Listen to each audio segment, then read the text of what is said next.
Yes, I think we are live.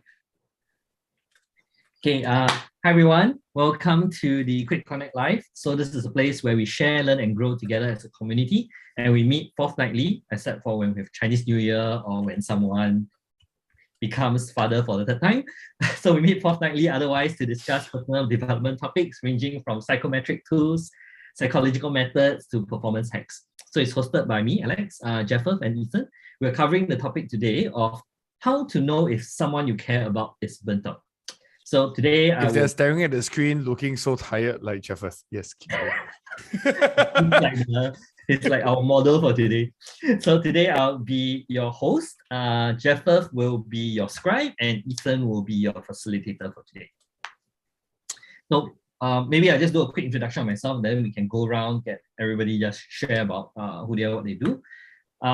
So my name is Alex. I help people to discover, decipher, and develop talents in the strengths. I call myself a strengths alchemist. And this is done so that they can maximize their performance at work, improve relationships, and increase their overall well-being. I represent Strengths Alchemy, which provides coaching, training, and facilitation services. So let's go on. Let's have, how about Zining? Maybe just share your name, what you do, and should we add one more question about burnt out? Use one word to describe what you were feeling when you were burnt out in the past. If you had to describe what burnt out felt like in the past, use one word to describe it, what would it be? Okay, so I'm Zining, I'm a pharmacist. I'm also a Gallup certified coach. One word to describe burnout. So interestingly, my 4 episodes of burnout have all been very different, I have to say. But then I think the commonality would really be exhaustion. Exhaustion. Yeah. Thanks, Zining. Okay, why don't we go over to Jeffers, and Daniel, in the meantime, can you type out your answer since you can't speak? Jeffers is so burnt out that he disappeared. Yes, when Jeffers, you are next, and then he disappeared. Okay, Ethan, do you want to go while Daniel takes in? Okay, Jeffers is coming back. Yeah, let's see whether Jeffers is okay. Jeffers, how are you? Is he? Sorry, I think there's a sign of burnout. Leave the Zoom meeting unintentionally. Okay, I'm Jeffers. I help leaders to navigate their way forward in terms of the VUCA world. So I'm a training consultant that helps to develop leadership courses and train leaders in leadership skills. So the question is like, what is the feeling of burnout, right? Is that a question, Alex? What is one word you would use to describe burnout for yourself? What it feels like? So I would say, I mean, to add on what Zining said, it says emotional and physical exhaustion. It's really exhausted. Exhaustion. Nice. Okay, Daniel, have you had a chance to type it in? Okay, if not, Ethan, back to you. Okay, hi everybody, I'm Ethan. Why am I here? Wait, I'm here because I'm part of this trio of people talking about all this stuff. I think more importantly, it's I'm a very passionate educator, into coaching, training. I currently happen to be running a company called Center for Cybersecurity that does cybersecurity training. My focus is very much on the human aspects of this, even though I started falling in love with the technical aspects, which is something that's also really fun. But it really fits my strategic ideation and learner of myself, which I love. Burnout is a very, very interesting topic, and I will use the word stiff as the concept of burnout, like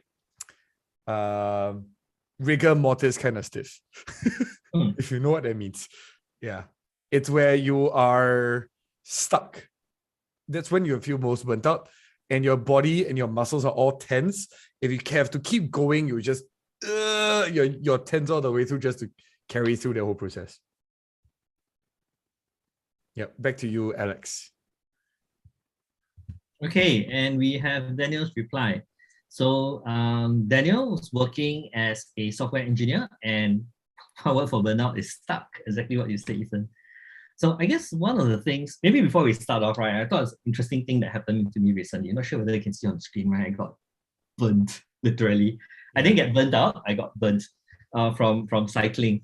And I was just preparing for today's session. I was thinking, hey, what could I talk about, right? Especially since Ethan scared me by saying maybe he wants me to facilitate today. Maybe? No, I said you should, because it's been a while. Yeah. This is your topic. Okay, so one of the things I realized as a metaphor for getting burnt, right? One thing is, I was thinking, it's preparation, right? It's prevention. So what can we do to prevent it so that you don't get burnt like this? And the second thing that was very interesting is, it's not something that's immediate, that you become immediately aware of. You feel some signs. I was cycling, it was really hot, and I was thinking, okay, it's just the sun, it's normal. But actually, my skin was really getting damaged. It was really getting quite burnt. And when you get burnt, the first thing is you don't get red immediately, right? It takes a while. So you actually look okay, even though the damage has been done. And I think burnout is a bit like that, right? Sometimes the damage is done. You really have the things that have hammered you, but you don't really feel it. You might not even see it, just like the skin doesn't quite show until much later. And once you start to become aware of that burnt out, right? You already have it, you're suffering from it already, and it's no longer preventive. It becomes remedial, right? So on the back of that, I was just thinking, hey, actually, as you start to think about, how some of these things happen, about symptoms and how you see, and whether is it too late when we start seeing it? So this will be just some things that maybe we can discuss as Ethan facilitates. So Ethan, over to you. Great. Thank you for having a very nice intro. Again, how many here currently feel a little bit burnt in this space? Currently feel burnt. Not burnt from sun, burnt from life. Alex, do you feel okay? Jeffers, clearly the new dad. Alex, you feel burnt out? A bit. Jening? Yeah, Daniel? Kind of, yeah. Kind of. Daniel? I'm going to start with the feeling first, because the feeling is very important part of this aspect. And then, yes, okay. Daniel also feels so. So Alex, share more about what you mean by, how you feel. Now, or you want me to talk about burnt? What it means to be burnt? Okay, so I'm going to talk about the time when I thought I was at the pinnacle of being burnt out, right? So this was when I had my first job. I was working under a boss that was, I would describe as toxic. Basically, she would, under the guise of teaching you, actually under table is like scolding somebody or criticizing somebody. And only if you're in a group, in the know, you will know. She has done things like... it's pegro lah, passive aggressive lah. It's definitely pegro, but not telling everybody knows. She has done things like, so we used to work with our counterparts, right? Call them partners. So she has ever told staff to go and tell the partner no to a request. And when the partner approached her directly, and then she said, yes, don't know what my staff is saying. So she basically dismantled. So it was just generally very toxic, right? And at the point of time, I was bonded. So this is the start part, right? So I had a scholarship and I was bonded to that organization, and it was very hard for me to leave. I mean, I could pay and break my bond, but so that comes back to the word that you all have said, stuck. So I guess, and it reached a stage whereby I was looking for a job. I just wanted to get out no matter what. I couldn't sleep well. I wake up in the morning wondering, shit, am I late for work? Because, bad things happen. And there was one day where hi Mel, and there was one day that... Sorry Mel, I just muted you because there's traffic around you. So, yep, keep going. I realized that it was one day when my mom suddenly came up to me and say, hey Alex, if you want to quit your job, just quit. It's okay, don't worry about the money. I was like, why did she suddenly come up to tell me that? And I didn't realize that I was actually talking in my sleep. I don't know whether I was shouting or I was whatever, but it wasn't good, right? To the point my mom got so worried, she came up to me and just tell me to quit my job. So I think it was burnt out, it was stressful, it felt stuck. It almost felt helpless and hopeless, right? So for me, that was my worst burnt out experience. That feeling of being stuck because I was bothered, didn't know where to go, couldn't go fast enough. I felt helpless, and it was almost a little bit hopeless. I think knowing this as that's the most extreme version of burnt out you experience, right? Yeah, that was my most experience with that. Okay, my biggest burnout process was, have you heard of this term called conversion disorder? No. What's Okay. that? Conversion disorder is where your psychology or your stress levels is getting you to you so much that it manifests in physical symptoms. So your arm doesn't move, your whole body goes weak, you just collapse on the floor. Suddenly the stimulus is gone, you're back to normal. That was me with medical school. So that was a clear burnout sign at the end of my medical school years, where the thought of going to class was enough to make me collapse on the floor. Physically, as in like physically. you I had no couldn't- energy. Was it a matter of energy or a matter of? No, it was like I couldn't feel my arm. I couldn't feel some parts of me. They were real. And the thing is that because I was trained in psychiatry to begin with, so I knew like, wait, what was going on? Then switch modes and thinking, and suddenly I could move again. So there were a lot of different things that I noticed that was very important that much later on, I understood how to manage them a lot better. But when I was younger, I would keep going without knowing that I was burning out. Keep moving and until it's way too bad, right? Most of the time, I think when most of you talk about burnouts, okay, so let's talk about dehydration, for example. How often do you notice that you're dehydrated? How do you tell whether you're dehydrated or not? When I get thirsty, when I get a gout attack. Okay. When the gout attack is really bad, means I'm severely that's really dehydrated. terrible. Urine color is also a bit late. Yeah, Daniel, thank you. The skin coloration as well. Oh, skin, yep. And then how sometimes when you press the skin, how fast it bounce back. Yep. Yeah, that's also a sign of. I mean, if you're dehydrated, it takes very slow lah. Yeah. So it's a little bit like edema, but Chining? I get throbbing headaches. Oh wow, okay. Okay. Usually by the time you feel all those, it's already the truck has hit already. Yep. So when you're burnt already. yeah, you're burnt already, right? So exactly like what Alex was talking about together, the sunburn. Every time we talk about the symptoms of burnouts, it's already severe already. So if you feel exhausted, so actually that's why whenever Jeff, just how I said, you say at the early phase, to me that's not. You might not be fully aware of your resentment or your unhappiness about the current situation.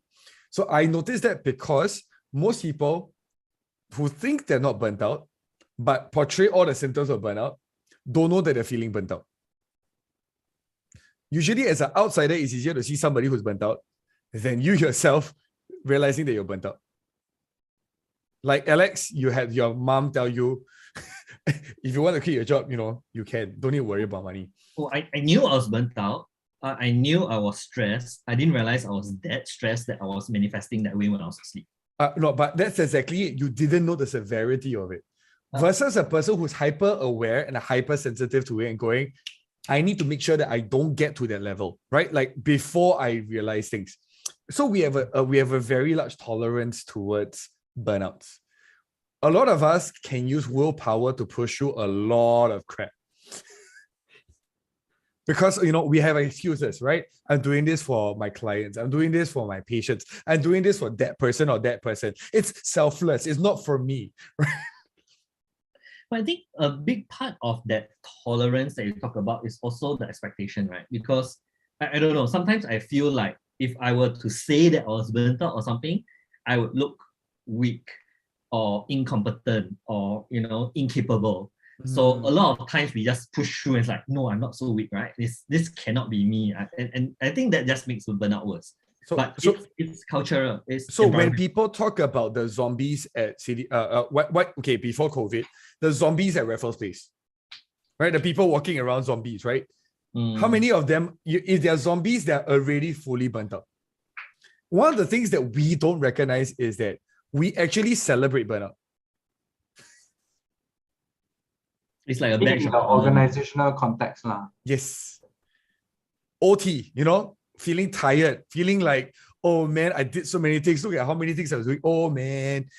I mean, I'm very, very guilty of that. I've been busy for the sake of being busy. It is true that we celebrate burnout.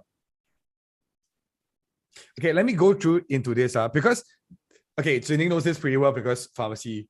In medicine, one of the things that I've always learned is disease doesn't equal signs and symptoms. And signs and symptoms don't equal disease, right? They're completely different concepts, even though they're related, right? That's why even for right now, Omicron, right? Like knowing whether you have the symptoms or not, what symptoms directly relate back to Omicron is also a question mark, right? So there's a lot of this kind of different things that we do experience. So when people think that because I'm not completely having headaches, therefore I'm not burnt out, because I'm not dehydrated, because I'm not having this, therefore I'm not having that, it's never direct correlated, right? We know that it's not always correlated. There might be some other ways it might present itself. Like I was talking to Alex, right? Like rashes on your skin. There's 1,000,001 possible diagnosis for that, right? Can be anything from dengue, depending on your area, to just because you touch something that you're sensitive to, right? Like there's so many different things that can be due to the thing. But many of us think that the moment I don't have symptoms, it means I'm perfectly fine. Hey, and Ethan, the moment you said that, there's another thing came to my mind, right? It could also be wrong attribution, right? So you could have the symptoms, like I could have headache, but I would not think that I'm dehydrated. Maybe I just thought that I slept with a bad posture. Yes. Right. So even for burnout, even if you have the symptoms, sometimes we misattribute it to something else and then not realize that the symptom is telling us. And people who overeat tend to be overeating because they think thirst is hunger. So they will be dehydrated, then they will go and eat more. And because food does contain water, so therefore they get rehydrated along the process, but not actually rehydrated, so they overeat. So these are very common things that happen. So being sensitive to your feelings is more important to discover burnout than your signs and symptoms. But we're going to go through this a little bit more because there's nuanced signs and symptoms that can give you a lot more details than anything else. Jeffeth, you have some thoughts? So I have some questions, mainly based on what you share. So my first question is like, it sounds like even by the time you develop some of the symptoms, it might already present some sort of signal that, oh, it is already manifesting. Yes. Then my question will come more in the form like, how early should we be intervening it? Great. Right. And like there's this spectrum from no burnout to burnout, right? Where should we start to intervene it? Okay, I know later on maybe we might cover a bit of interventions like self-care, which we have talked about it before, but I'm hearing that, oh, there's more upstream stuff that we need to deal with before it gets downstream. And then there are also other aspects, right, where we intervene at different points. Like maybe now I'm facing physical, emotional exhaustion because of lack of sleep. And it could be things that I can't control now because lack of sleep is something, but can I compensate it in other ways? Or maybe I'll find some way to sleep anyway. So those are some broad questions that pop up in my head. Great questions. I mean, one of the major parts about this is there are moments where it's good to push through and there are moments where it's not good to push through. There are reasons to push through and there are complete rubbish reasons to push through, right? You do it for a boss that you don't appreciate. You know, that's a very bad reason to burn out. Versus your kid just came along and you need to take care of him. That's part of the responsibility of an adult that chose to have a kid, right? Like these are very different things. The choice of going through burnout can be a choice. And that's actually one of the major things I want to say as a mindset shift that I hope we can recognize. It's okay to burn out.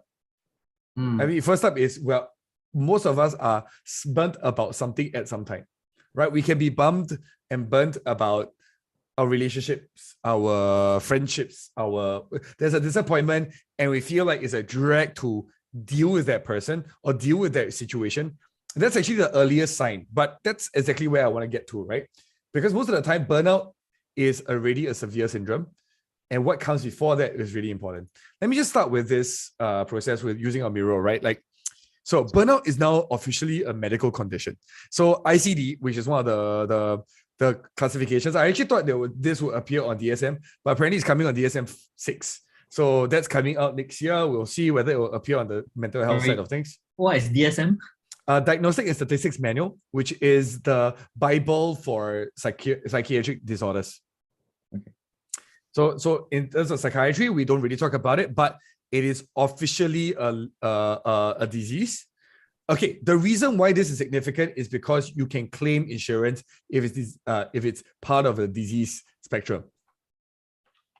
So basically, if I'm burnt out, I can claim insurance. Yes. The thing about once they claim, they officially add it in to the diagnosis, it's in ICD, you can claim this and can use it for medical leave. Is this applicable in Singapore? Singapore does not follow the ICD yet, fully. Okay. If not, I was like, yes, I can claim. Yeah, because by right? Like if Singapore was following, I mean, if anybody who has gone to a doctor will probably have recognized that some doctors are less willing to give MCs than some other doctors. So we all kind of know, like some people are like, okay, you're clearly tired, go and rest. Here's an MC I will just write whatever is here. Versus, like flu or signs and symptoms of fatigue or things like this. My cousin, right? He actually burnt out so badly that his doctor commanded him to stay in bed for 1 month. In bed? Yep. Like, don't do too much. Stop going to work. You need to stop working for 1 month. Does he get? I mean, is there like hospitalization leave, MC? He could go into hospitalization if he wanted to. Yes, that level. Like he was having even if any worse, he could have muscle breakdowns, right? So your muscles will actually skeletal muscles will start breaking down because you're so exhausted. Was it triggered by? Sorry? What was it caused by? What was it triggered by? Fatigue, lack of sleep. When your cortisol levels are insane, you're perpetually running on adrenaline. Your body keeps on running these hormones they shouldn't be running at all times. It will cause muscle breakdowns and all these kind of things, exhaustion and fatigue. It's a lot like, so was it caused by work or relationship or family or what? It's his mental state. There's another bunch of stories around it, but it's partly work also. I mean, that's the thing, right? Like it requires everything at the same time. There's no one thing that gives everything. It requires you to be complicit to the work burning you out. Now that's the other part of this. And that's why I want to talk about this as well. So the diagnosis is a syndrome conceptualized as a resulting from chronic workplace stress that has not been successfully managed. So it is not about the stress within itself. It's about how you manage it too. Doesn't mean you're weak. Just means that the stress is in an area that you don't know how to manage. Different people react to different stresses differently. And therefore, the same stress that might stress Alex out would not touch me. The stress that would stress me out wouldn't touch Alex, for example. So there's no real definition in terms of what stress would cause a person to break down. One of the key reasons being political people in companies, meaning people who know how to talk and manage other people but don't like to do the work. Their stress comes from doing the work, not from talking to people. But you talk to the guy who's really good at working, his stress comes from talking to people, not doing his work. See the difference, huh? Like there are some really, really brilliant people, software engineers or designers, who you put them in front of people, they'll stress out, they'll not be able to sleep for weeks. But then you put a business guy to go and do their work, you see them sweat buckets, right? So it really depends on how you manage it too. But when we talk about this, I don't know if the dead just disappeared, so never mind. Wait, okay, cool. So one of the major things about this is the new diagnosis. Okay, so they talk about the way to diagnose it. So in diagnosis, we have to look at kind of the signs and symptoms that lead to what the process is, right? Like feelings of energy depletion or exhaustion. So emotional state matters a lot. Increased mental distance from one's job. What this means is I am no longer caring about the results of the process of my work. I'm not caring so much about what I'm doing and achieving at work. I'm no longer tied to what I thought was important to me about my work. Or feelings of negativism and cynicism related to one's job. So, but the thing is that, remember, this requires a change, not that a person who's immediately cynical or negative, necessarily falls under the category of burnout. If the person was positive at first and then becomes negative and cynical, that's a sign of burnout. But a person who's perpetually negative and cynical, that's a gray area, right? And then we also talk about reduced professional efficacy. So inability to do the work well. So productivity goes down. So if you're feeling that, that is a sign of burnout. So it's interesting, right? It says here it's specifically in occupational context. So that's one, is like, is it really? Because someone can have burnt out from, I don't know, being a parent, which is definitely not occupational. Then the next question I have is, it seems from here that says it's the fundamental cause is chronic workplace stress, or even if I remove the word workplace, right, it's caused by chronic stress. So is it also possible that people are not necessarily stressed, just that they overwork, they overdo it, don't have enough sleep and stuff, right, and then they get burnt out? So these are my two questions, right? Is it fundamentally from stress, and is it fundamentally just occupational context? I mean, Jeffers, yeah. No, I mean, the stress is also perceived, right? Because they're just different triggers that trigger you to feel stressful. So even as a parent, I can feel my job as a parent that I have cynicism. Why did I become a father, right? Why am I doing all this, making milk powder? And I can start to become very bitter around it, lah. So even though it's not an official occupation, but I'm exhausted and deplete, right? Because that's just the first phase. But then if later on I start to like even maybe make milk also like, wow, damn sian, then like lay there for half an hour before I go make, then my personal efficacy also drop because I'm cynical already. So that's, if you ask me, that's how I would see it, lah. It's a very good parallel, It's a very good parallel. It's a very good parallel that I don't have to be in my main role, but just my role as a parent that I can relate to it, lah.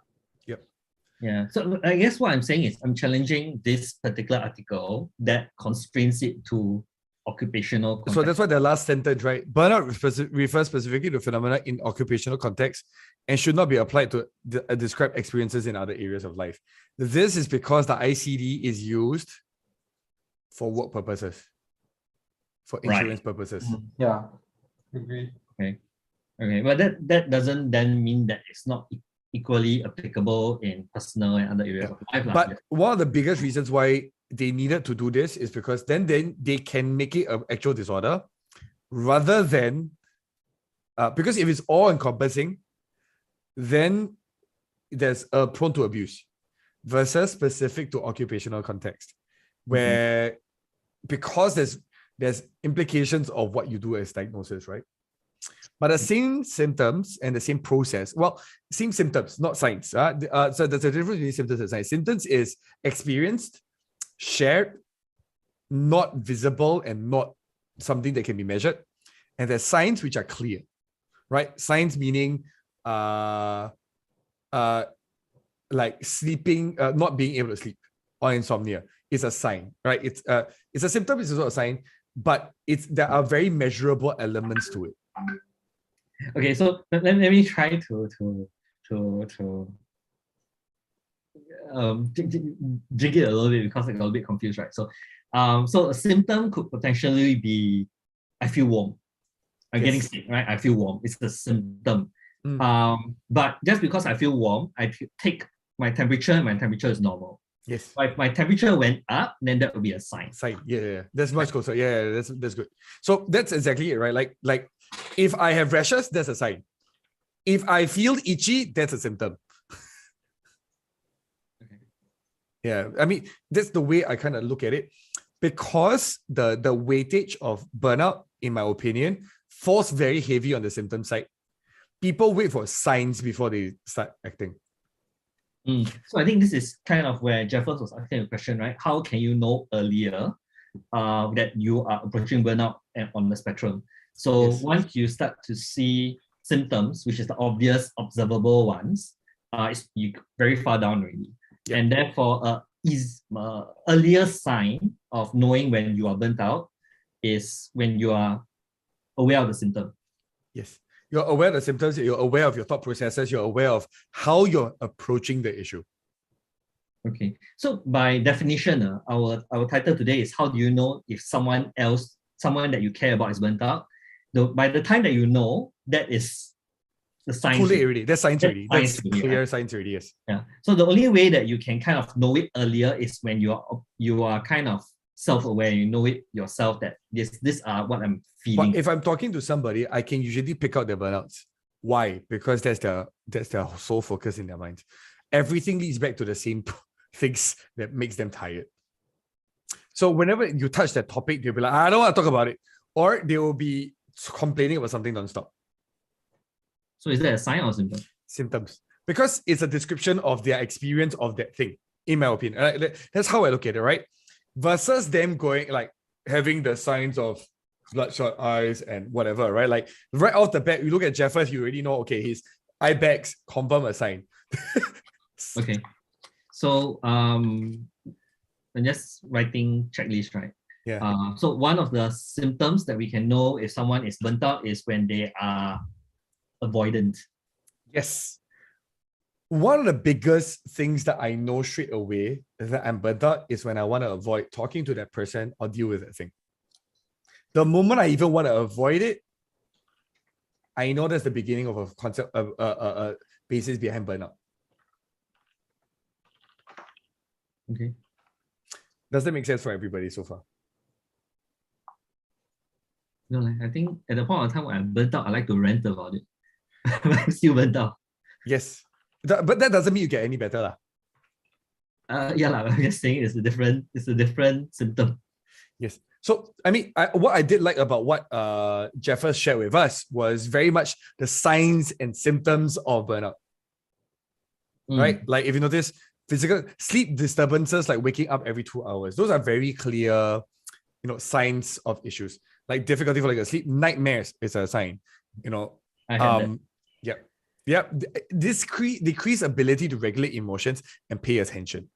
Yeah. I mean, yeah. I wanted to add more is also because like when I was taking like psychological first aid, right? And one of the key things to look at the severity is also like how long the person has those symptoms. Because naturally we do recover, right? If it's like, oh, it's just 1 day, 2 days lack of sleep, then the next couple of days you recover quickly, then you generally can say that, that person, some sort homeostasis will regulate itself back to normal. But if that person has like the symptom for more than 2 weeks, then usually that is a telltale sign that, okay, maybe you should pay attention to it, or like certain depressive symptoms or ruminating thoughts, irritability for 2 to 3 weeks, right? Or even more. I think there's a standard guide. Then there's something usually we start to find out, something is going on in that person's life that somehow he wasn't able to balance Resolve. or resolve, right? Or find back that balance. And therefore it started to steer a different way. And then it could get worse. The worst thing later you find a person like for the last 3 months still over the same thing. Then okay. Then that also gives you a sense of how long the person has that symptom. Yeah, I've heard a person complaining about the same thing for like months. And actually one of the major parts about this is one of the major causes of burnouts, and I just want to share this as a side note, but it might skew the whole conversations, which is why I'm a little bit sensitive to share this, but I will just share. If I'm disallowed to rant about the situation, it will make my burnout worse. If somebody judges me for ranting about, I can't stand this I can't stand this person. like if I'm really like angry at that person, I'm really starting to curse and swear at that person, right? And the person starts going, you shouldn't be saying that about a person. You should. It would definitely delay my ability to identify the burnout. So I noticed this particularly happened partly because I had a person who was very close to me that was absolutely stopping me from ranting. And that made burnout really, really bad for me. So I mean, this is one of the major parts, right? If a person starts ranting, you know they're on the journey. They've already taken the first few steps already. I think it's interesting, right? Because I think ranting is part of the process by which we use to ventilate and to let go and to manage that burning out, right? So it kind of slows down that thing. I think of it like a vent, right? You need to get rid of the hot air. But if you can't vent and you close it up, the pressure and the heat just accumulates, and therefore you just burn out literally faster. Absolutely. So you kept a boiling iron, a kettle lah. Yeah. But more importantly, right, let's remember one thing. What releases the steam is not the ranting itself. It's the feeling of being understood by the other person. What relieves us and why people rant is not for them to air their grievances. It's for them to be heard by other people about their grievances, for them to be accepted and to be acknowledged and validated that, yes, you have this bad experience. And that's where things like active listening, which you talk a lot about, comes in, right? So if you have someone who's coming to rant, the ability to do all the active listening skills, right, your validation and everything, becomes very useful. Yep. And that's why, okay, so one of the major things about burnout, if you notice right over here, which is really interesting, if you keep on using coping mechanisms, i.e. the people who like to spend a lot of time on Korean dramas or certain things to escape their current life. Games also falls under the category, handphone games, computer games, PS games, or exercise. There are people who over-exercise. There are people who also go on Coffee Meets Bagel or whatever and try to meet too many people and use that as a distraction, right? Like they would use going out to meet people, right? So that's why COVID affected a lot of people that way, because a lot of people's escape fantasies could no longer exist. Some people who were excited by meeting new people every day could no longer do it. Therefore, the stress levels continue to rise up, because the typical venting mechanism was meeting new people to complain to them and be validated by the new people because they come from no background, right? So there are a lot of different things that we have done as a society to enable people to vent and rant and release steam along the way. There's nothing wrong or right about any mechanisms other than those that can harm you physically or emotionally. So anything works as long as it's sustainable and doesn't hurt you in the long run. Yeah. So though I must say, like you say, some things don't benefit you, right? Like alcoholism, you develop some new vices also don't help you. But the one thing that I've known, like the research, is the things that help you connect with other people help you find meaning and recover more quickly. So like the whole part you talk about ranting to other people, seeking understanding of people to just value add is a kind of emotional support that is lacking in a lot of society. I mean, if you think about the workplace, the moment you share, then people run away from you, or you weakling. Then next thing, your performance appraiser, you shouldn't express your negative emotions so openly in front of others. And this is why people then end up going to therapy and paying 150 an hour rather than actually sharing it with somebody who can do it for free. So I'm saying this on the level of why I'm so for active listening, because if everybody did active listening, therapists can do their actual jobs, which is actually the psychological aspects, rather than just be the listener. But yes, exactly on point, because you're expected to perform a certain role at work and to present the type of person that they want you to be. Yeah. So that's actually where the workplace stress really comes from. Yeah. The need to be somebody that you're not. Yeah. I'm curious to hear like what I mean we've covered quite a fair bit. Just curious to hear from Zining, Mel, or Daniel, what are your thoughts? So far, yeah. So far, yeah. Sorry, I'm having dinner. That's why I went off. No worries. Yeah. So, I mean, what I know about the three aspects of burnout, right? I mean, like what Ethan mentioned, by the time the signs actually show, it's already quite bad, because typically the three dimensions is the emotional exhaustion that actually comes in first. Yeah, according to research. Yeah. And then subsequently, it can be either or. And whether it's depersonalization or physical, by the time you notice it, definitely it is an issue. Depersonalization, people still can hide. Yeah. And it's a very real thing. I think that it's socially unacceptable for you to be negative at work, right? And then now there's this new term called toxic positivity. Yeah, that you have to be always positive and on and enthusiastic, everything at work. Part of my master's research actually touched on this because it was on the topic of authenticity at work. Yeah, and there are actually linkages to how it actually helps to reduce burnout if people are allowed to be themselves at work. I think the reality is that you can never be 100% authentic at work. And then it also depends on the kind of workplace culture you actually have, right? Whether you do have that kind of people that you can actually trust and not backstab you if you share something and then, end up telling the boss and things like that.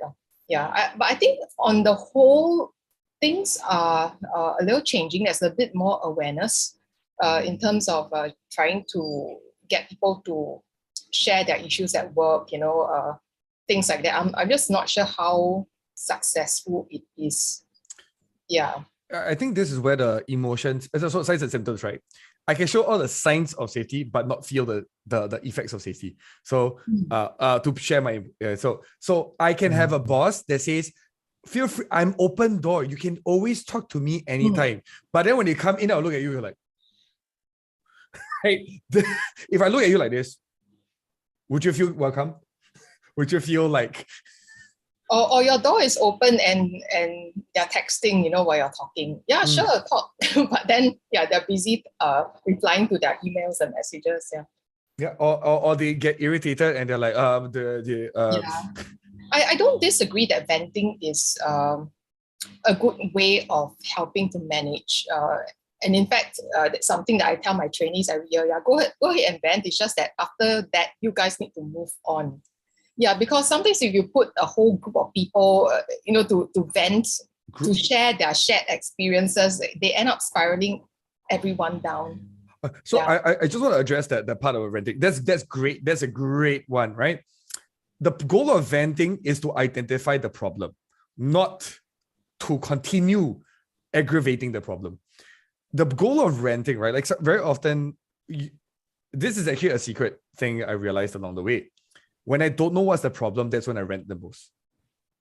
So I have a feeling something's off. I'm feeling tired about it.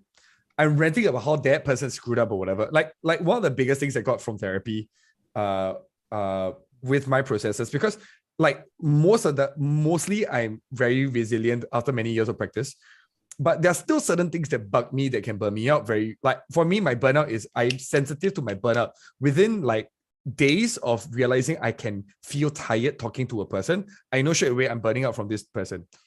And one of the major thoughts that I went through my head during therapy was, if I can feel this fatigue so early on in this process, what does it really mean to me? Usually it's because I don't actually know what's going on in that person's head, or that person has done something to trigger me without me knowing that I'm being triggered. There are certain things about the interactions that might have gotten my head to go think in a certain direction, towards resentment, towards unhappiness in the interaction. Then I start recognizing that it's my management part, and the fact that the person might not be gracious or nice, right? One of the biggest things that I was kind of burning out over for the last 2 weeks was trying to set up a quote that I didn't know what the other party wanted. So the feeling of burnout becomes real because you didn't know what the party wanted. I needed 4 rounds of asking and testing before I got the answers. But that process was draining and tiring for me. But if I didn't rant about it, I wouldn't have discovered what's the real problem. It's like, I don't actually understand the client at all. That's my issue. But my burnout was a result of that interaction. So in that same sense, I would like to highlight that, right? Like the reason for ranting or venting for me has been to identify what the problem is, not to add more toxic spew into the external environment and everybody just group huddle and just complain about the same thing. It's about identifying what the true issue is. Like, I have a problem with this person when I rant. I discover what I have against that person, because what I harp on is exactly what I think about. And that's actually the goal of venting and renting, not to vent and rent. So I think it depends on whether the person that's listening can help you with that. Yeah, or is it that they're just listening and just validating what you're feeling, and Yeah, that person is terrible, right? yeah, that kind of thing, yeah. So then there's toxic enablement. So I'll call it enablement rather than a form of validation, right? Like, the true validation is you're valid to have your opinion. Now, what do you want to do about it? Versus, yeah, I agree with you. The moment is I agree with you, it becomes a spiral. Yeah, and I think you just brought up something that's very powerful, and that's the power of choice and really understanding your circles of influence and control. Yeah, which sometimes people don't realize, I think. Yeah, I thought both of you bring up some very interesting point, because one thing that I thought that Ethan shared was like, but also because Ethan, you're somebody, after you articulate a couple of rounds and bounce off somebody, you naturally find resolution moving forward. Then I also hear from Zining's point that some people who just don't do that, right? They just spiral and have the same type of conversation. And in fact, I was reading the book from Ethan Cross about chatter, and what they found out was like, you need both aspects. So one is the emotional support, where you felt understood. Then actually you acknowledge the feelings and you get clarity from actually what the problem really is. The other part is also to provide the practical guidance, which is the coach part.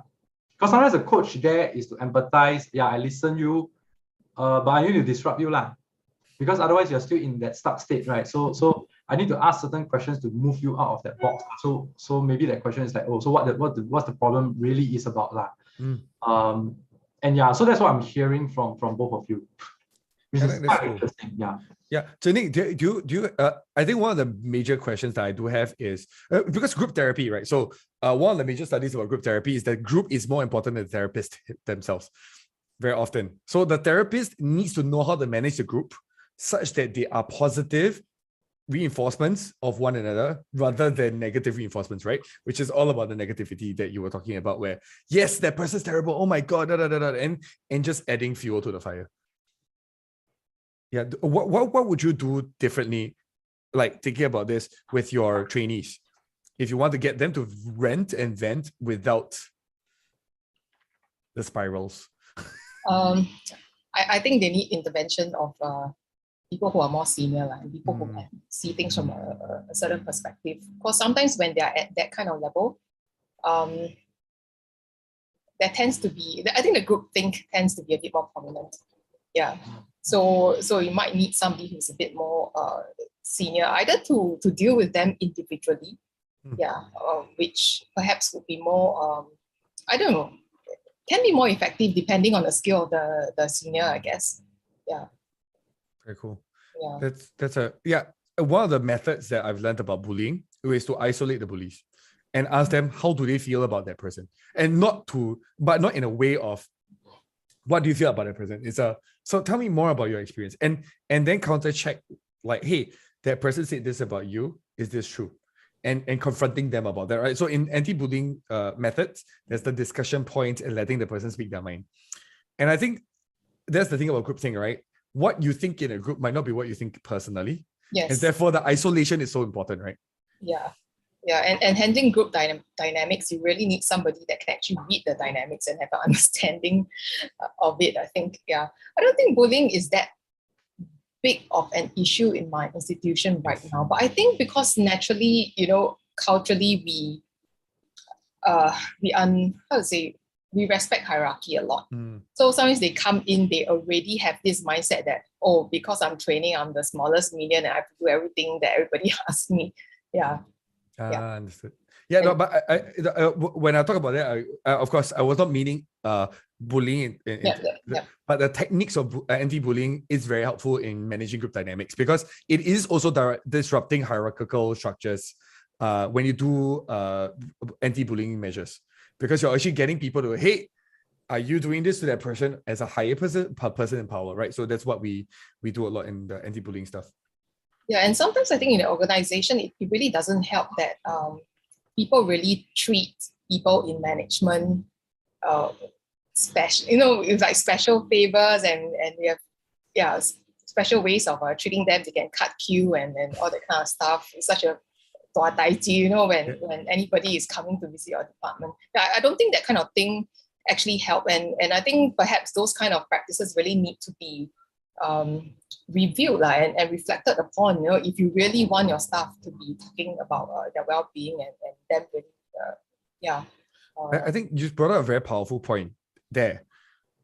Safety requires kind of this equality equity aspects, right? Like we're all humans, not that you're more senior, therefore you get to cut queue, therefore you get special privileges. We're all humans, right? Despite our roles at work, we're still all humans. And the equity is something that is very important for the humanity of it. Yeah, because what I find is that, of course, there's so much talk about well-being now in healthcare, right? It's, hard to say, it is still a word that people are using, not something that you are actually seeing in practice, I feel.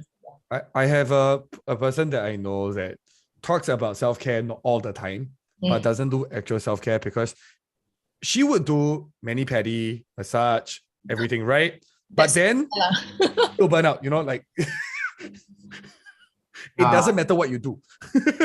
That's the escapisms that you mentioned. Yeah. Because the thing is, like a lot of the interventions now is at the individual level, which is the people say, oh, self-care, but there are a lot of things that people are talking about now, right? Like, oh, the workload is always adding and it's not decreasing. And people are asking for these, right? Like, oh, you talk about every time creating new projects, but what about dropping projects? Then everybody keep quiet. They need that organizational support, which is, the workload, right? Which is a key part. Then, like what Ethan also brought out, fairness is a key thing in the workplace also. Is the workplace fair? We have questions like, does it mean that a more competent people is given more things to do? These are sensitive topics. Zhi-Ning will feel this very strongly. Yeah. But they're perceived, right? From a management point, it's like, oh, okay, because that person more competent, I give more job, right? But the person who's receiving more job is like, hey, but I'm at the same job grade as that person, but I'm receiving a lot more. Not fair. In the name of measuring your potential. Yeah, then in the name of measuring your potential, then maybe for 1 to 2 years they can lah. Then okay lah. Of course, it is commensurate with it's the because promotion. I believe in you. That's why I'm doing this for you. It's just so funny that you're saying this, because one of the places that I used to work at used to have this. They gave out some award to who they deem to be the best trainee of the year every single year, and the award for the person, apart from a department printed cert, was the opportunity to do quality improvement project.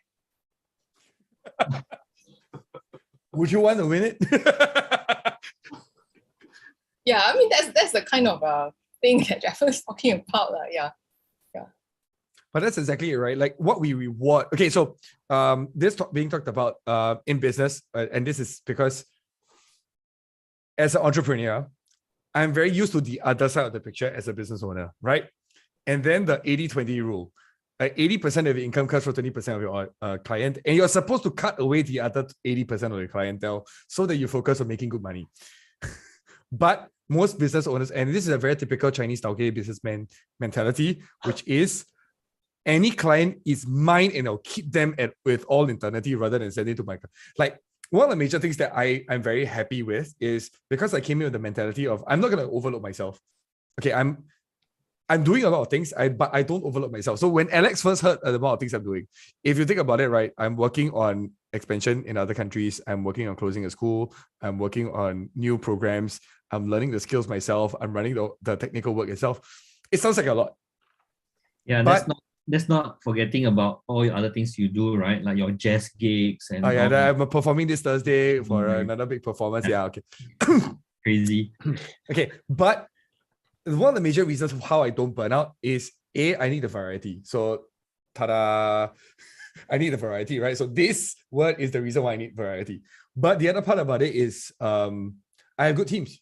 Like, I'm so happy I have a team that is working super well with me over here, right? So I don't I can do the work I do because I have a good team, because I have people who I can depend on, and because we take care of one another and we make sure we don't burn out, right? We watch for one another and we make sure that, hey, are you taking too much load? Are you getting burning out? Go and rest. You don't need to do this for this time. Or if you need breaks, go, right? There's all this kind of mentality that we have to begin with.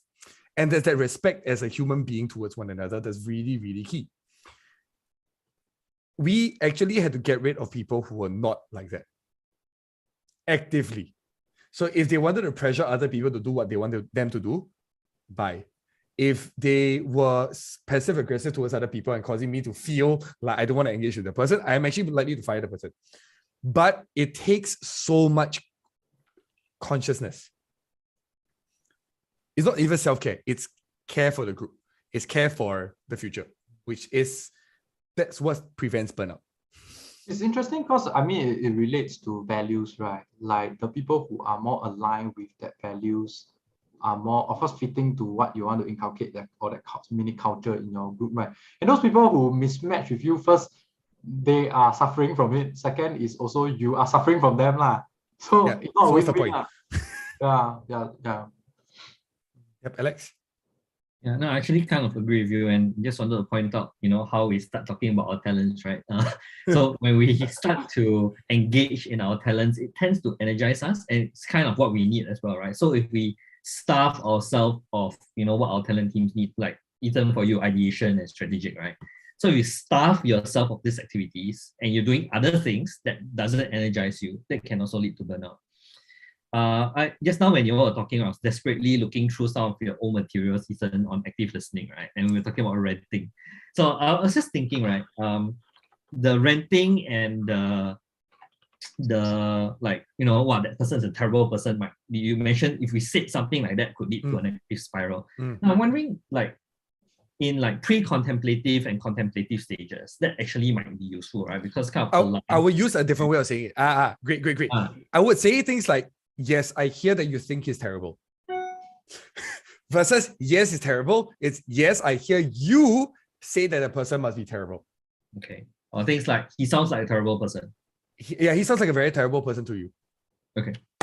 But I will always have the caveat of to you. I will never agree directly with the person because it can bite me back 5 minutes later if I want to introduce a different concept or want to challenge the person's way of thinking. I cannot agree because I need to let the person accept their ideas before I move on from there. But in order for me to get them to that place, I have to say that I acknowledge that they think this is the situation. Okay. So in cases like this, you don't acknowledge what that person experiences as truth. Yes. You acknowledge that is that person's truth. Yes. Okay, so and I thought it's useful as we started to talk about renting and all this, right? Because so if you all have not heard of Ethan talk about active listening, I'm not sure if it was our previous sessions, but he has this entire series of active listening, right? So the 6 different stages that we help a person to get through, and like validation helps people to move from pre-contemplation to contemplation, where they start to realize they have a problem. And then they get to preparation stage where they kind of like, oh, maybe I should deal with it, and then they take action, right? So this whole sequence of 6 stages that Ethan covers quite detailed. I think those okay. Even all your past. I love it. Just to say, right, most people who are burnt out are pre-contemplative of solving the problem that they're trying to solve. That's causing them burnout. Pre-contemplative could mean that they're either not aware of the problem or they're not ready to deal with the problem, right? Yes, perfect, yes. So most people who are burning out are pre-contemplative of their issues. Yeah. So actually, if we, through active listening, okay, and we've moved on a little bit from like to how to identify to like how to help, right? So if we start kind of like practice active listening with someone who's renting to us, who we observe is burning out, we can actually help the person to move from pre-contemplative, which is I don't know I have a problem, or I'm not ready to face the problem, to contemplative, which is maybe I have a problem. And it's like maybe problem. The problem is my problem. Yeah. Yeah. Right. And then finally to, okay, what can I do about it? To actually doing something about it, right? And then the next thing would be the maintenance and everything. So yeah, I think active listening, we haven't talked a lot about active listening in our many past sessions, but it's a very powerful and useful thing to have. When you bring the trust thing, we can talk a little bit more also. Yeah. Because active listening creates trust. Yes, in our next section, we'll talk about trust. Yeah. So just a couple of things that I thought were useful to bring back and link back to what we've talked about before, because now as you start to make connections between all the different things that we have talked about in the past, this becomes a little bit more, it's tighter, right? Yeah, we still need to do our journal eventually because it's getting there. We have enough content to do the journal. Yeah, let's do that. Yeah. So, but I mean, I want to jump from where you're just talking about this to talking about preventing burnout, right? Like work overload. No, work overload and expectation to complete the work. Let's also add on this element. If you were not running on a deadline that is ridiculous, do you think you'll burn out and work overload? No, right? If you have no expectations of you to be hand and foot to your son, would you lack sleep, right? Because as a parent, the need to feed the son, your baby as and when they cry, da da da da da.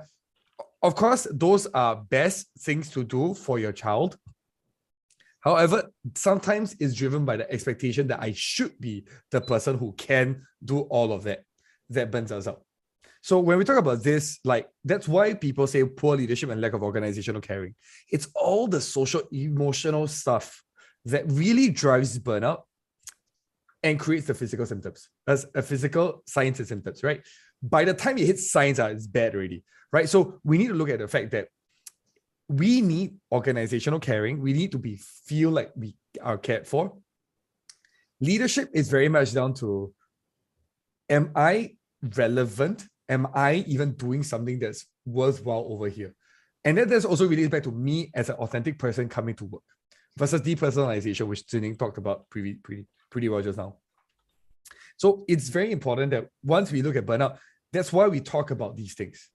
That's why we talk about poor leadership and lack of organizational caring and wellness, right? Like mental wellness, emotional wellness.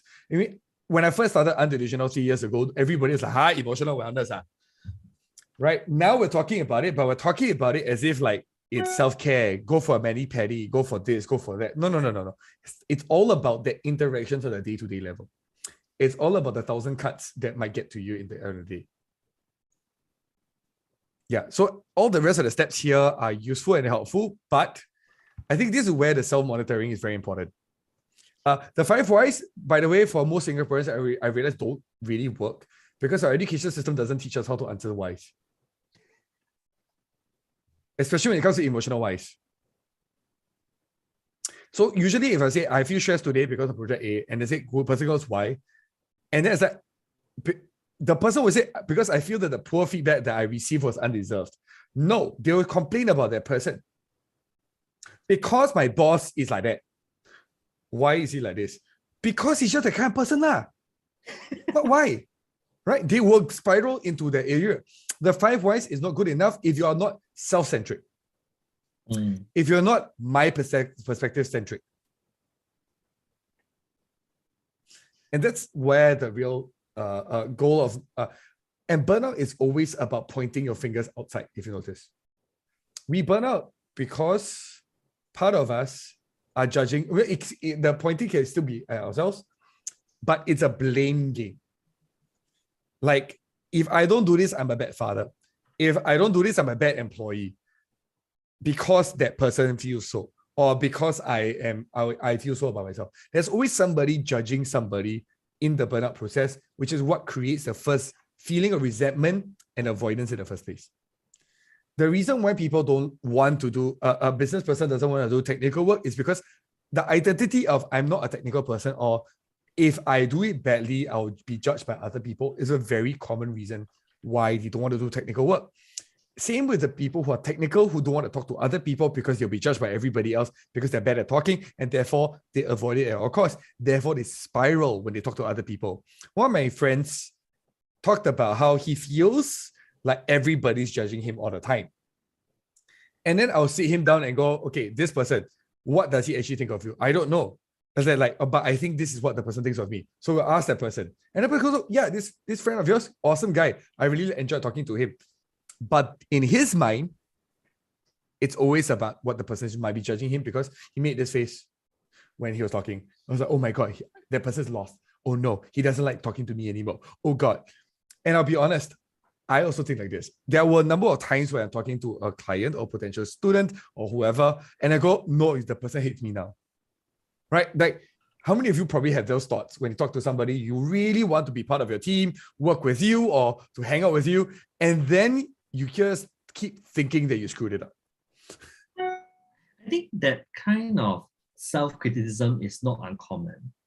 I always come back to it. What do you say? There's the narrative in your head, right? And I always think it's important to validate that narrative. So I think that a lot of times when you say like, oh, that person probably thinks I'm an idiot. Of course, you don't ask the person, do you think I'm an idiot? But there are other ways to validate your narrative, right? Like, oh, am I making sense? Or are we in alignment? Whatever. I mean, there are different ways to kind of mitigate that narrative so that even though that is our initial thought, there are different ways to deal with that thought. Yes. Yeah. Yeah. I wanted to add more is because like I thought that like the narrative, one of the things is like when you are really feeling that burnout already, you have a lot of those negative thoughts that pop up more frequently. So one of the questions I would say is like, maybe don't take yourself so seriously lah. Correct, right? Because easier said than done though. Yeah, it's automatic thoughts. It's just to pay attention that, oh, this is, in a way, it's having self-compassion. Yes. Having self-compassion for, you will have a lot of all these thoughts popping up. Because, one of the third thing you already mentioned was your perceived sense of your self-efficacy, that you even perceive yourself will be lower, right? So you start to judge yourself and doubt yourself, right? So that in itself, just knowing that would know that, okay, maybe it's not that serious. I'm just going through this phase. Be kind to yourself. So I would be clear to say there's a tendency to dismiss in Singapore my own emotions. Yeah, so like I was brought up to think that if I feel that person is being rude to me, I'm just being sensitive. Which then is a form of dismissal. I just want to highlight that, but yes, exactly. Your opinions are valid. It's just sometimes you're taking things too seriously, which is true too. But the additional judgment that I'm sensitive spirals me into worse thoughts, right? So one of the major parts about this, that's why it's very interesting, right? Because monitor your thought processes is very, very important. Because those tell you your first signs of burnout. So there are some times when I start thinking negatively of somebody, I know straight away that's burning out. When I relate what a person said to somebody that I feel is annoying to me, I notice that I might be burning out already in the relationship with this person at this moment, because I'm starting to negatively think about things. Am I having too much expectations? Or is this person acting in a way that triggers me? Then I start revising that. So these are we're talking about catching it early so that it doesn't get to the level where you are having symptoms of complete fatigue, complete lack of ability to manage the situation, or all the way down to signs where you're having, physical issues and all these kind of different things, and avoiding people at all costs. So the process of burnout that most people go by is most of the time they wait for the truck to hit, where you're getting all these symptoms and all these signs hitting you like a truck, and you're not able to function before you finally say, yeah, fine, I'm burnt out. And that's why it's very important to talk about burnout in a much earlier phase, in even the starting of the journey of burnout. I have a question, Ethan. So we talked about experiences of burnout whereby people feel exhaustion, there's burnout, and then there's depressive symptoms, right? So is exhaustion, burnout, and depression separate things or same things? Or they're on the same spectrum. They're on the same spectrum, but they present differently and they're for different purposes. Specifically for burnout, it was diagnosed to be occupational for that reason, but it's also due to the fact that, okay, they all function on similar mechanisms, but with different results. Depression is I don't want to move anymore and I'll just stay in the non-active state. Burnout is I will continue moving even though I feel like being non-active. So it's depersonalization. And exhaustion? Exhaustion is physical signs of complete inability to continue. Okay, so I can be exhausted without being burnt out. I can be burnt out without being exhausted. No, I can be burnt out. I can start my journey of being burnt out without being exhausted. Yes. okay. I can feel tired.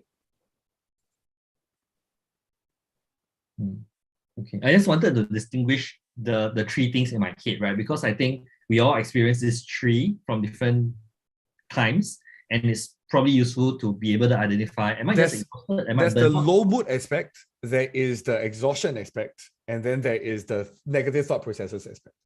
All of them contain the negative thought processes aspect quite similarly. The thing is, how much activity do we still maintain? A high functioning person is more likely to burn out than go depressed. Right? So high function plus depression equals burnout. To me, that's the way I look at it. Does it mean that you don't believe in high functioning depression? High functioning depression is burnout to me. As in, like the way that it's described is the same. But I don't know, the differentiation is also that because burnout is occupational, if you remove that occupational part of it, it may resolve. So that's stress related, right? So high functioning depression in that sense, because the thing is that the medical terms, yes. But if you're talking about technically on the definition of on an emotional level, burnout is just I'm still moving forward even though I'm emotionally drained, which is depression. I'm emotionally not engaged. I mean, anhedonia. I'm having all the symptoms of all the different things in depression, but I'm able to keep moving. Yeah, that's to me what burnout feels like. At least that's my version of burnout for the longest time. Because I was having what I term as covert depression, which another book was talking about, which is not official term because men deal with depression differently. So they go into drug abuse, go into workaholism, all these kind of different things. Particularly because that's their way of escapism from depression. So high functioning depression in that sense. But at the same time, is it really? But they're also exhausted all the time. They also have all the symptoms of burnout. It's very gray, but I would just say if I want to segregate, low mood, unable to move, depression. the classic definition of depression. Burnout is very active, still moving, but feeling exhausted all the time.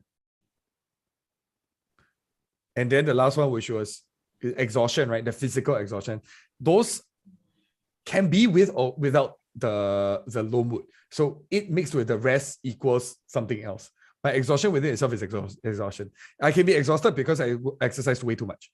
I can be exhausted because I didn't have sleep.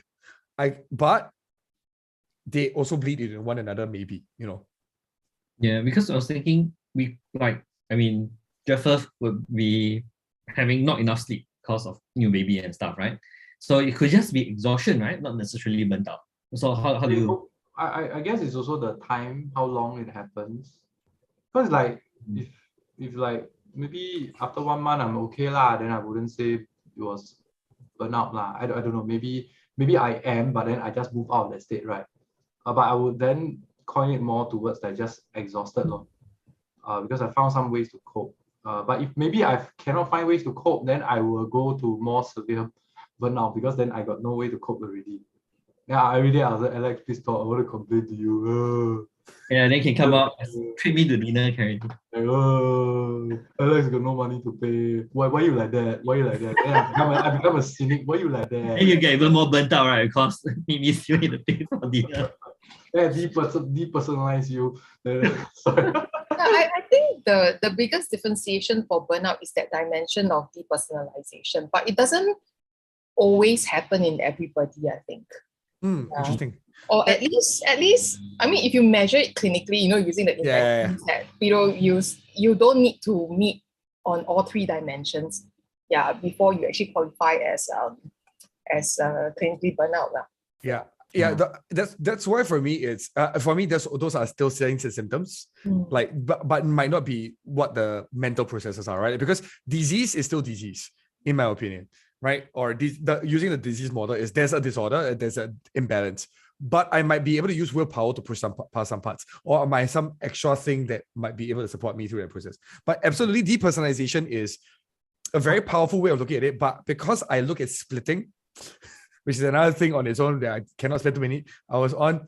That's another long story that will completely change any diagnosis that we want to do. So that's another thing that I really would be happy to talk about offline, but I wouldn't want to jump into because it will make the things very complex for normal for people to learn unless they are really interested in the psychological aspects.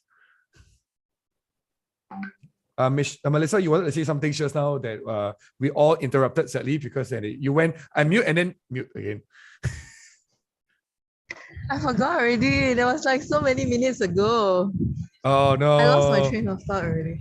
No, I wanted to ask, I don't know whether it's part of the topic to cover today, but like how do we address the three things that you mentioned? You don't address those things, you address the core of burnout, right? Which is what is causing you to feel the need to so first up is you don't know what the problem is. So that's one of the major causes of burnout. You don't know what the real problem is. Because if you knew the problem, you know how to solve it. Then you're continuing to solve problems while not knowing what the problem is. Therefore, you feel burnt out. Or you could be solving the wrong problem. Yeah. You will solve the wrong problems when you don't know what the problem is. That's exactly it, right? Yeah, but you thought you knew what the problem is. I mean, it's talking about awareness here, right? So one way of getting burnt out is I think this is a problem, but it's not really the problem, and I try to solve it, and therefore I burn out. So like what Ethan said is true. You don't know what the problem is. It's worse when you don't know that you don't know what the problem is. Yes, and you think you're solving the problem by following what somebody else tells you how you should solve the problem, and then you keep on realizing that actually I'm not solving the problem 5 months down the road, and then like I'm so exhausted trying to solve the problem.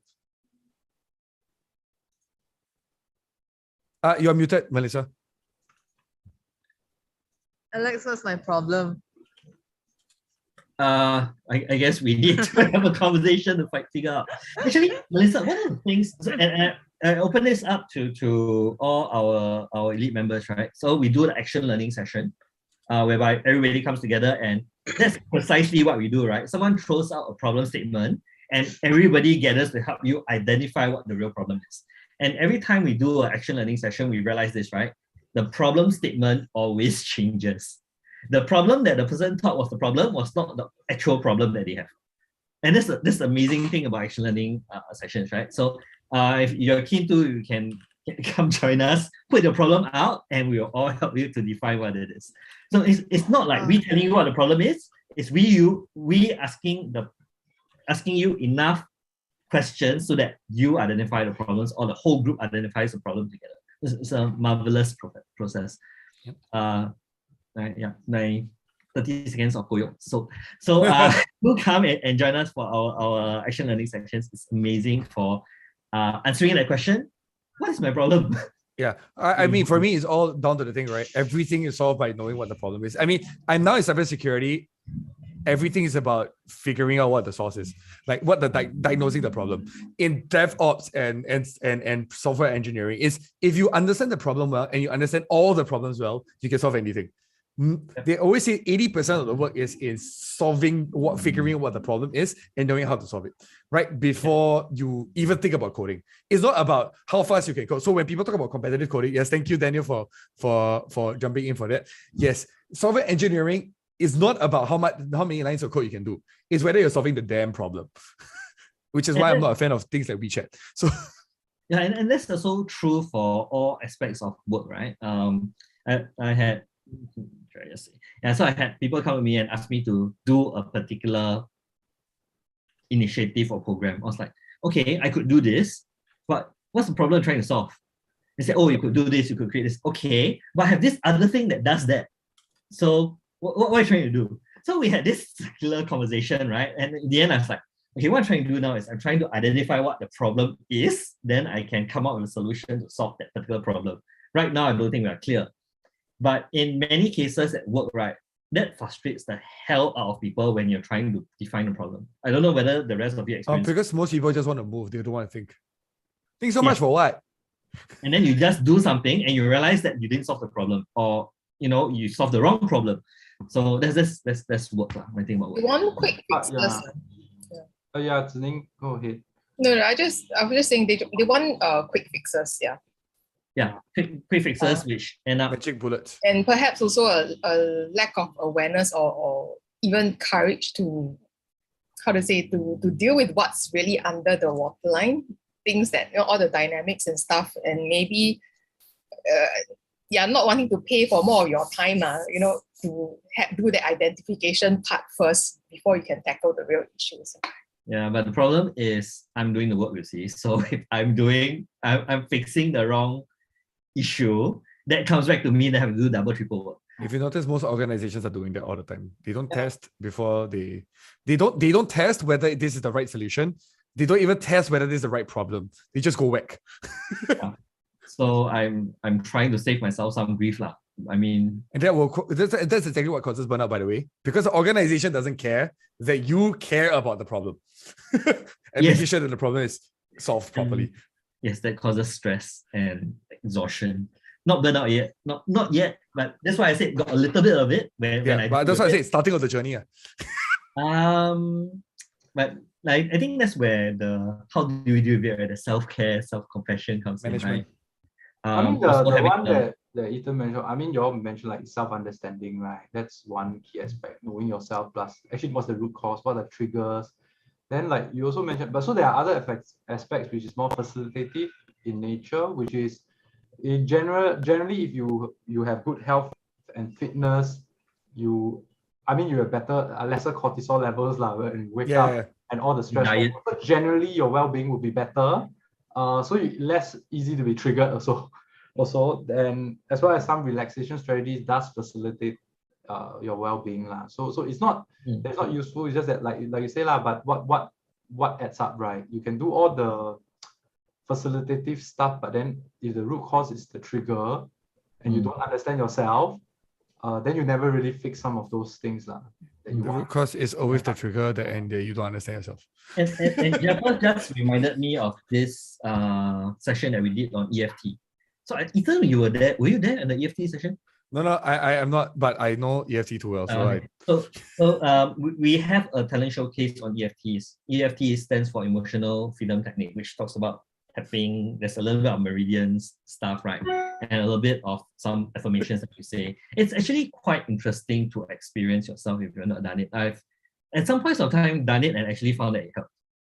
Like when I started to get stressed, anxious, or having negative thoughts, right? And I start to do that. So it's quite interesting. For those of you who like to, it's actually on the website. I can send you all links to that if you want to see.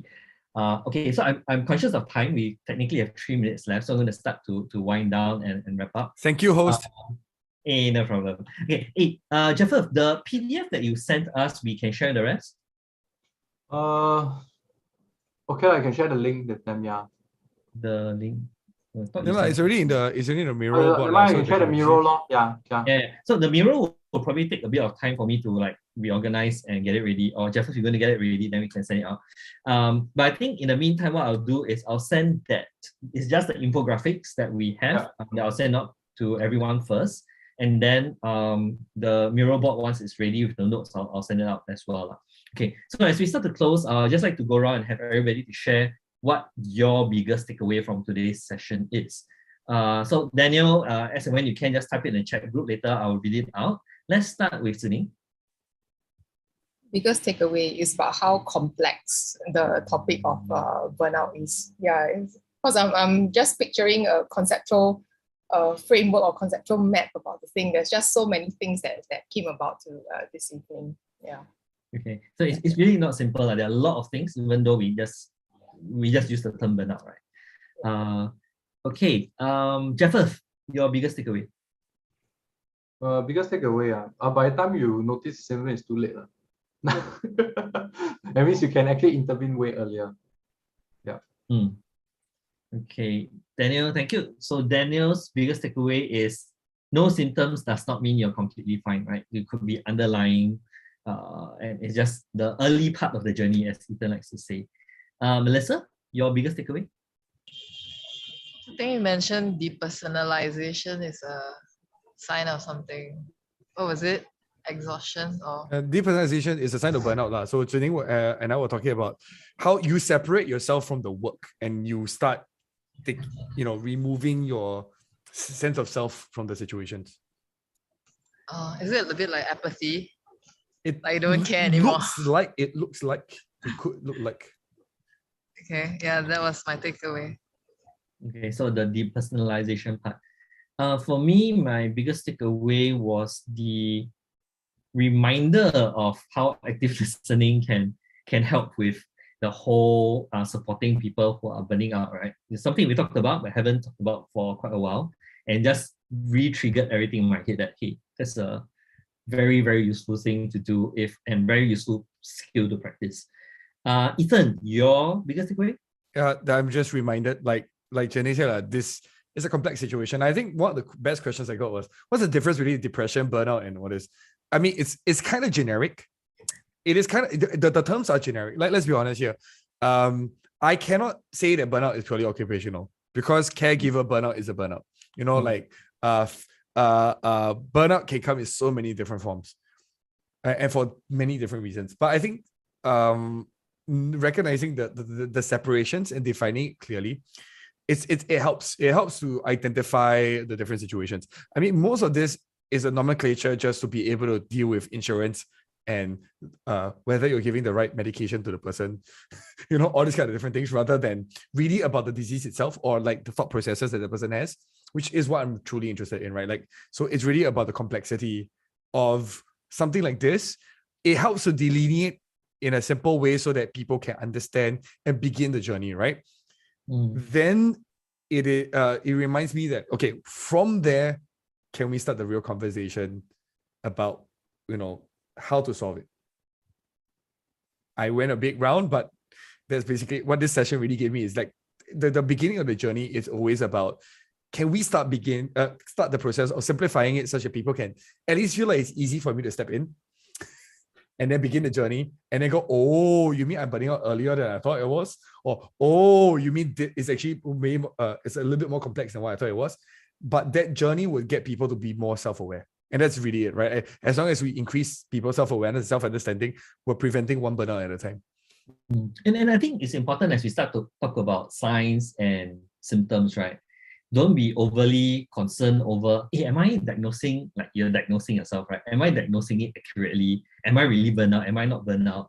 I think it's more important in the midst of all this to just be able to recognize what you're feeling and acknowledge and validate it and not dismiss it, because dismissing it just causes other problems, right? So once you have that, you will gradually discover, is it really just exhaustion? Is it really burnout? Is it something else? Or is it something different entirely, right? And that awareness and consciousness is the most important first step. So everyone, thank you for joining us today, and thank you for your time. So what we'll do is, once it's ready, you can watch this on YouTube, on Facebook, and once the notes are ready, we will send it over to you. Next session in 2 weeks' time, we are going to cover the topic on trust, which is kind of what we alluded to in our Telegram chat group, and what we spoke about, right? And the function of trust, what is trust, probably vulnerability and things like that. So I will see you all in 2 weeks' time. Thanks, everyone. See you. Thank you. Bye-bye. Bye-bye. Bye-bye. Bye.